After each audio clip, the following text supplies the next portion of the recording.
Bienvenue au bulletin d'information de Magnifica TV consacré à l'actualité de l'Église. Aujourd'hui, mercredi 20 octobre 2021, voici les titres.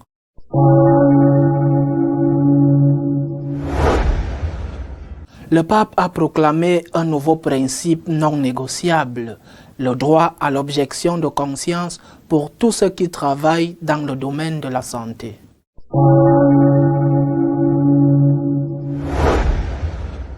Les évêques français ont rejeté la tentative du gouvernement français d'abolir le secret de la confession dans les cas de pédophilie.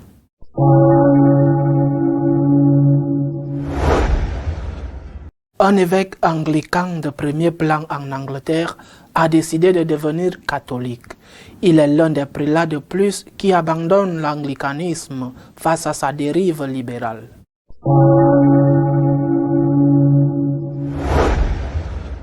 « 127 martyrs de Cordoue, pour la plupart des prêtres et des religieux, ont été béatifiés dimanche. Ils ont été tués par haine de la foi pendant la guerre civile espagnole.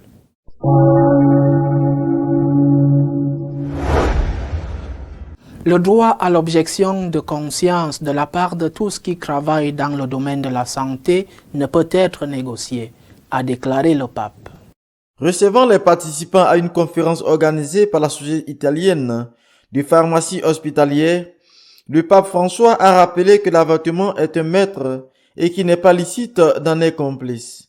Il a également défendu le droit à l'objection de conscience, maintenant qu'il est à la mode de l'abolir. Reprenant la figure de l'aubergiste dans la parabole du bon samaritain, lorsqu'il est demandé à l'aubergiste d'accueillir le blessé et de le soigner jusqu'au retour du samaritain, François voit les deux aspects significatifs du travail du pharmacien hospitalier, la routine quotidienne et le service caché, des aspects qui demandent patience, constance et précision, a-t-il ajouté, mais qui ont peu de visibilité. Si elles sont accompagnées de prière et de l'amour, elles génèrent la sainteté de la vie quotidienne. Parce que sans la prière et l'amour, comme vous le savez bien, cette routine devient aride.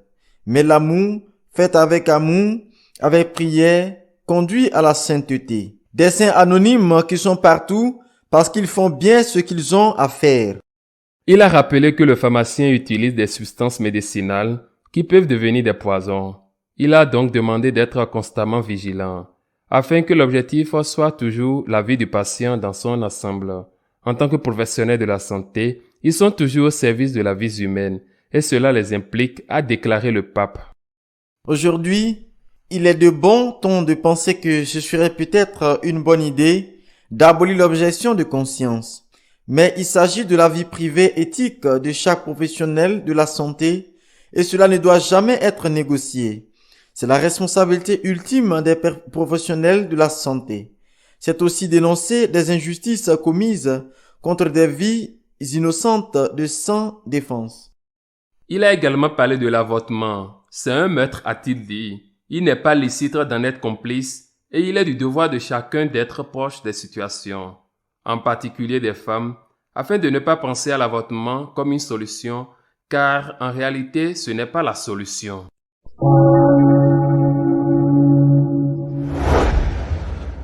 Le secret de la confession sera maintenu en France, a déclaré l'Église, contrairement à l'affirmation du gouvernement selon laquelle il devrait être aboli dans les cas de pédophilie. Suite à la publication du rapport des abus commis sur des enfants par le clergé français, des voix se sont élevées pour demander l'abolition du secret de la confession et l'obligation pour les prêtres de dénoncer ceux qui avouent des actes de pédophilie. L'Église catholique a réagi en rejetant cette demande, en précisant qu'elle ne peut ni et ne veut abolir ce secret. C'est la parole de l'épiscopat Karim Dalé qui s'est exprimé. Le droit canonique en France ne peut pas être changé, car il s'applique à tout le monde. Un prêtre qui violerait aujourd'hui le secret de la confession serait excommunié, a-t-elle ajouté. Bien que le droit français reconnaisse depuis longtemps les règles strictes de l'Église en matière de confidentialité du sacrement, le gouvernement envisage désormais de modifier la loi pour les confesseurs, comme il l'avait fait pour les avocats et autres professionnels laïcs. La réalité est que cela ne peut être acceptable en aucun cas. La loi divine est au-dessus de la loi humaine, et si les deux entrent en conflit, le chrétien sait qu'il doit suivre la loi divine.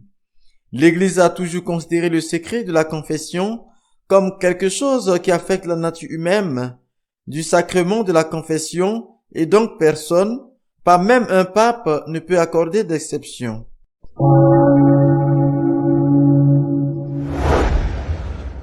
L'évêque anglican de Rochester en Angleterre a décidé de devenir catholique. Il s'agit d'une conversion importante en raison de la personnalité du converti. Un ancien évêque anglican a rejoint l'Église catholique dans ce qui a été décrit comme l'une des conversions les plus significatives sur le plan politique depuis longtemps. L'accueil de Michael Nasir Ali, l'ancien évêque de Anglican de Rochester, marque la troisième conversion de prélat de l'Église en Angleterre. L'importance de cette conversion est compréhensible si l'on considère qu'il était candidat pour devenir archevêque de Canterbury et donc primat de la communion anglicane. Nasir Ali a été reçu dans la foi catholique le 29 septembre en la fête de Saint-Michel et de tous les anges par Monseigneur Keith Nount, un ancien anglican qui dirige maintenant l'ordinariat personnel de Notre-Dame de Walsingham.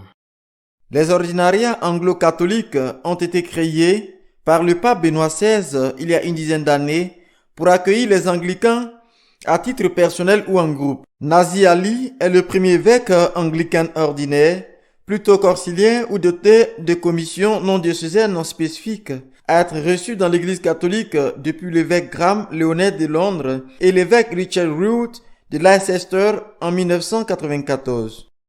Nasir Ali est né au Pakistan en 1949 et possède la nationalité britannique et pakistanaise. Il est titulaire de nombreux prix universitaires, dont ceux des universités de Karachi, d'Oxford et de Cambridge, ainsi qu'un doctorat en théologie de Lambrun. Son entrée dans l'église catholique intervient quelques semaines seulement après que Jonathan Goodall, ancien évêque d'Ebbsfleet, a quitté son poste pour devenir catholique. En mai, John Goddard, ancien évêque de Burnley, a été reçu dans l'église catholique.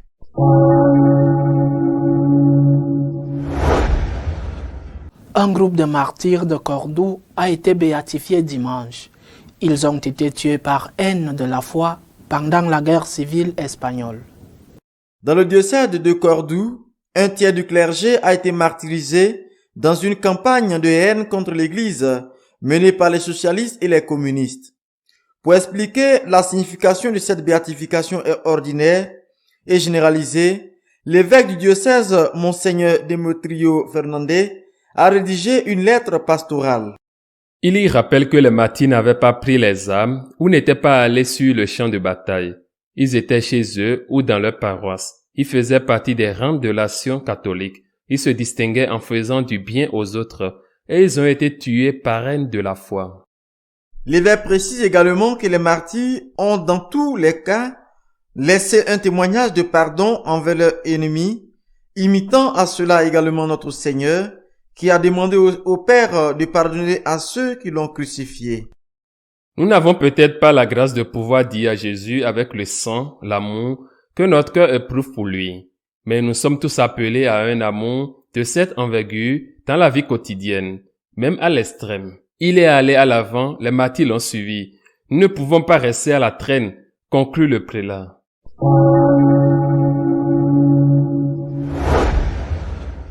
Notre éditorial de cette semaine est consacré à commenter les paroles du pape défendant le droit à l'objection de conscience des travailleurs de la santé. J'ai été impressionné cette semaine par le pape lors d'une audience accordée à l'Association italienne des pharmaciens hospitaliers. Il a défendu de manière féroce et catégorique le droit à l'objection de conscience du personnel de santé. Certes, le pape a toujours condamné l'avortement et l'euthanasie avec beaucoup de force et de clarté depuis le début de son pontificat, mais je ne l'avais jamais entendu, comme en cette occasion, qualifier l'objection de conscience du personnel de santé de principes non négociables en ses propres termes. Le droit à l'objection de conscience ne peut être négocié. Et a ajouté, c'est la responsabilité ultime du personnel de santé, pas seulement de ceux auxquels il s'adressait à ce moment, qui étaient les pharmaciens et le personnel hospitalier en Italie. C'est la responsabilité ultime du personnel de santé et son droit à l'objection de conscience ne peut être négocié. C'est une déclaration aussi tranchante que claire dans un contexte où certains gouvernements limitent de plus en plus ce droit et veulent même le supprimer en créant des listes noires des médecins qui refusent de participer à des avortements ou à des euthanasies. Dans cette même audience, il a une fois de plus décrit l'avortement comme un meurtre. Selon ses propres termes, c'est un meurtre dont on ne peut être complice. Le pape l'a dit dès le début. Dès le début, et par exemple, à Maurice Laetitia, est là pour le prouver. Il a condamné l'idéologie du genre, l'avortement et l'euthanasie dès le début. Et maintenant, qui est au courant de cela? Qui sait ce que le pape pense de ces questions importantes?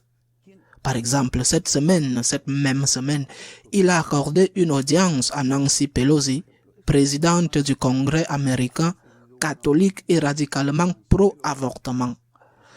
L'information a été les sourires entre les deux, la façon dont ils se sont serrés la main, et si elle a posé son pouce sur la main du pape d'une certaine manière. Pour la plupart des gens, cela signifie que le pape a été accueillant et gentil avec une catholique pro-avortement parce qu'il est aussi pro-avortement.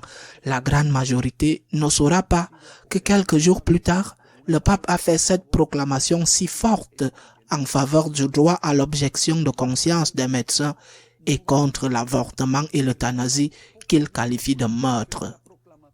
En d'autres termes, personne n'est parfait, mais bien sûr, si l'image que nous avons de quelqu'un, dans ce cas le pape, est celle transmise par les médias, qui sélectionnent ce qui ne les intéresse pas à diffuser, alors l'image est tellement déformée et déconnectée de la réalité que pour beaucoup de gens, le pape est pro-avortement et un ami des avorteurs. J'insiste, rien ne pourrait être plus éloigné de la réalité.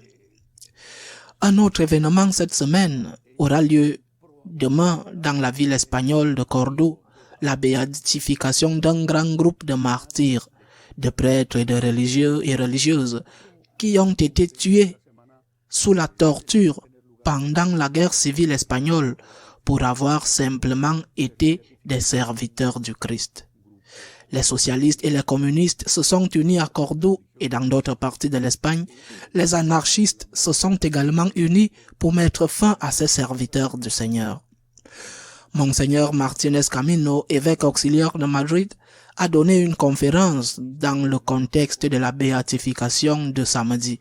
Et dans ce contexte, il a rappelé certains chiffres qui sont horribles. Par exemple, le diocèse de Madrid a perdu un tiers de ses prêtres. Sur 3 prêtres, un a été torturé et tué. La même chose s'est produite dans le diocèse de Cordoue. Un tiers des prêtres religieux et religieuses ont été tués. Il y a des diocèses comme le petit diocèse de Barbastro dans les Pyrénées aragonaises où pratiquement tous ont été tués. Monseigneur Martínez Camino disait: les martyrs sont nos héros, les héros du Christ, mais des héros du pardon et de la miséricorde. Parce que tous, comme le Christ, sont morts en pardonnant à leurs ennemis, des héros du fait que nous ne savons pas seulement mourir pour le Christ, mais aussi mourir comme le Christ en pardonnant. Et il a ajouté, c'est pourquoi ces martyrs sont la lumière du monde.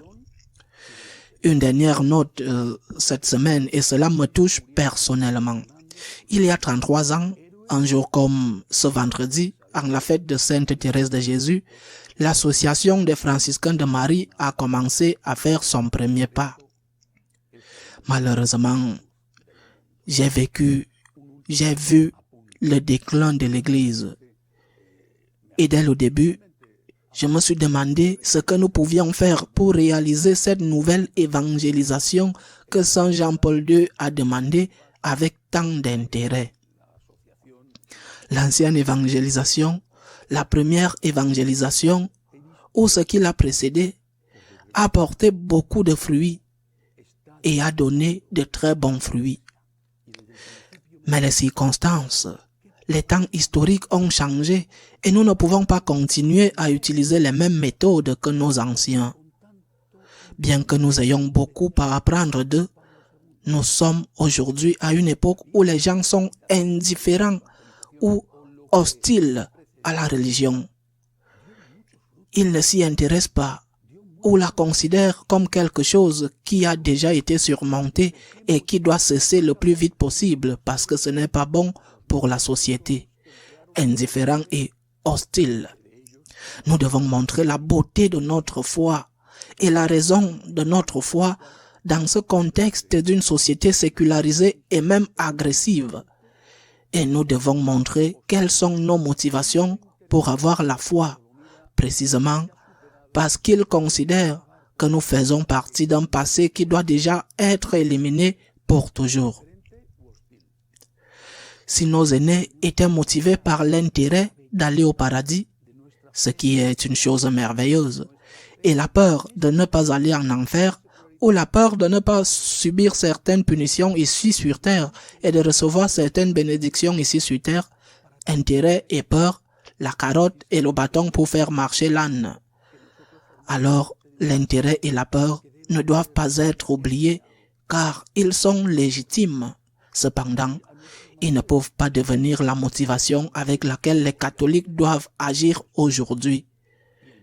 En des temps comme ceux-ci, si nous ne sommes pas motivés, si nous ne sommes motivés que par l'intérêt ou la peur, nous ne pourrons pas contaminer et inviter les autres à partager notre foi parce qu'ils nous regarderont avec un air de supériorité et diront « Ce que tu m'offres ne me sert et ne m'intéresse pas ». Ce que nous avons compris, c'est qu'à l'origine de notre foi, à l'origine du christianisme, il y a l'amour de Dieu. L'amour de Dieu qui s'est fait homme. L'amour de Dieu pour chacun de nous tel que nous sommes. L'amour miséricordieux de Dieu. Et que face à cet amour miséricordieux de Dieu, nous avons le devoir de répondre avec une motivation qui n'exclut ni l'intérêt ni la peur. Je veux aller au ciel auquel je crois et je ne veux pas aller en enfer auquel je crois aussi. Je n'exclus pas l'intérêt et la peur, mais ce n'est pas ce qui doit me motiver. Ce qui me motive est la gratitude à l'amour de Dieu. Je crois en le Dieu amour et je veux vivre reconnaissant à ce Dieu amour. Au début était l'amour de Dieu et au début, non pas des temps, mais de notre religion, au début du christianisme, il y avait aussi une femme, la Vierge Marie. Elle n'a pas dit oui à l'ange Gabriel par un calcul de « je vais être la mère du Messie, je vais avoir une vie merveilleuse à partir de maintenant, je vais quitter le village de Nazareth, je vais vivre dans un palais. » Et elle ne l'a pas fait par peur. Si je dis non, qui sait quelle punition il va me donner? En la Vierge Marie, il n'y avait rien d'autre que le pur amour, pour le pur amour qu'est Dieu. Elle est l'Immaculée. Il n'y avait pas l'ombre d'un intérêt ou l'ombre d'une crainte. Et non pas parce qu'elle ne croyait pas à la vie éternelle, ou qu'elle ne croyait pas qu'il y avait ce que les Juifs appelaient le Sheol, l'enfer. En elle, il n'y avait que l'amour qui répondait à l'amour, la gratitude comme réponse à l'amour de Dieu. C'est ce qui motive notre foi, notre espérance et aussi notre charité. Par amour pour l'amour, par gratitude envers Dieu qui nous a d'abord aimés, nous voulons agir. Par amour pour l'amour, nous voulons transformer notre vie en une Eucharistie, en une action de grâce. Ce que je trouve merveilleux, c'est qu'en ces temps, au milieu d'une crise si forte qui nous touche tous et dans tous les sens, cette spiritualité de la gratitude se propage à une vitesse extraordinaire. C'est un signe que malgré tout, il y a encore beaucoup de bonnes personnes et beaucoup de personnes qui veulent apprendre à aimer l'amour, qui veulent avoir une relation avec Dieu qui va au-delà de l'intérêt, même si elle est motivée par la plus grande chose qui puisse être d'être avec Dieu au ciel, ou au-delà de la peur, même si la peur garde la vigne. Seigneur, je veux t'aimer parce que j'ai cru en toi et je veux faire de ma vie une offrande de gratitude à toi parce que tu as droit comme Marie. Que 33 ans plus tard, nous puissions dire que c'est notre objectif, la raison de notre existence, et que nous puissions le communiquer, le transmettre, et que de plus en plus, des personnes veuillent vivre cette spiritualité. C'est vraiment quelque chose dont il faut remercier Dieu, parce qu'à notre époque, pouvoir grandir par l'œuvre et le miracle de Dieu, c'est quelque chose qui est de plus en plus difficile. Donc, aimer et faire aimer l'amour comme Marie, pour évangéliser dans une société qui a tourné le dos à Dieu et qui considère que Dieu n'est pas nécessaire, sinon un obstacle pour vivre. Aimer et faire aimer l'amour. À la semaine prochaine, si Dieu le veut.